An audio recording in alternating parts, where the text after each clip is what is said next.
of St. Mark's Episcopal Cathedral. This is a topic that has been of deep interest to us.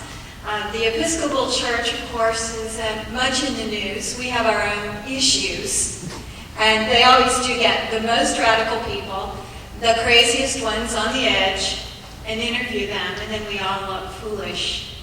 And I think part of our longing and our desire is to create that new environment, that place that speaks of shalom. And it's something that we're all about. We see right now that this is also a time for new language and a challenge to take the richness of our traditions, our past, beauty, in fact, the beauty of holiness, which is so much part of our own tradition, and connect it to language that resonates for people. And I think a lot of these nuns, they are struggling with what they perceive to be as language that no longer resonates with this worldview. And so I've heard Parker Palmer once speak about the need for a new epistemology, how we know what we know, a new cosmology, how we understand the universe and what makes it up, a new pedagogy, how we learn, and a new way of leading. And as we discover that new words, quantum words, rather than Newtonian words to talk about the universe, new ways of learning through story rather than didactic, speaking at you, new ways to gather a community and to create a community where your deepest longings and your deepest questions are welcomed. I think often we fail to create that environment for people. So they come in our doors and they can't bring what they know with them. They can't bring an understanding of the world in this new way, in this quantum way. They can't bring a way of learning because we have failed to engage them at that level. And so they go away empty. They are seeking to be engaged, and we have failed to provide the language, the words. And that's, I love to hear Danny speak because he has the words that resonate. So here's the story.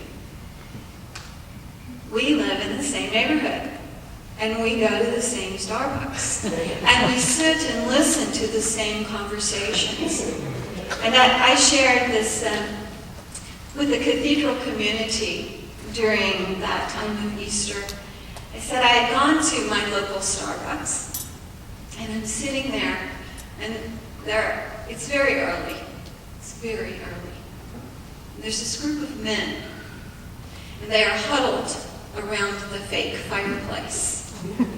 And there is one who is speaking, and I think at first, maybe this is a prayer group. Maybe this is a group of men that are gathered for prayer. And as I listen, and of course I'm not wanting to listen, I'm actually preparing a sermon. As I'm listening, they are talking about their 401ks. They are talking about the economy. And one man seems to have all the answers, the wisdom. He was the priest of this group.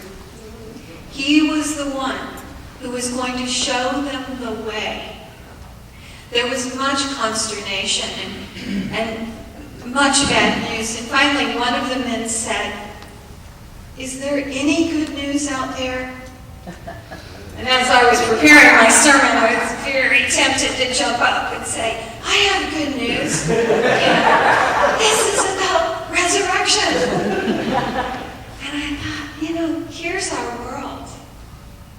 We have these men who are desperate. They are gathered and they are seeking guidance and wisdom so that their lives may be rich and full. And it's all about what's in the bank account. and the sense of loss that is out there right now, because we have set our values rest in how much we have. And we've defined how much we have by how much we have in our bank account.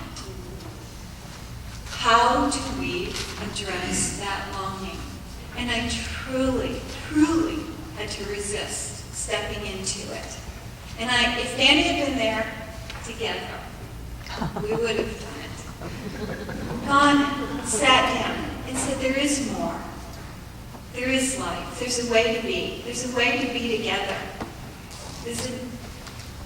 There's a place to bring these concerns. And there's a discovery that maybe it's not a problem of not having enough, but in fact you have too much. And we need to help you learn how you let go, how you surrender. The challenge that we are facing is one that Phyllis Tickle, in a book called The Great Emergence, defines is that every 500 years, the religious community has to clean house, go into the attic, sort through, and figure out what's working, what's no longer useful, what language no longer communicates. And she says that we are in one of those moments right now. That this period of time that has taken us from Renaissance, Reformation to today in the Christian church has taken us to a place that we have to sort. And that sorting is going on. And it's the most dynamic and wonderful occasion for us to have these kinds of conversations. What are the things that hold us together and connect us? What are the things that we, all of us, who are people of the Spirit, can offer to a world that is going through a falling apart?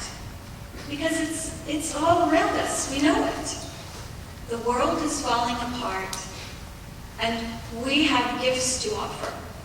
How do we find a journey that would allow us to go to the guys? I called it the 401k support group. And how do we provide that support? Those are questions I have every day. We have some of those Mars Hill students slip into the cathedral. Often they come in late at night for the service that's Conklin. How many in here have actually ever slipped into the cathedral up on the hill at 9:30 at night? Raise your hands. Look at this. Do you know what? We know nobody's staying. We come together in the dark. We listen to chant that is ancient. And something transcendent happens for these people.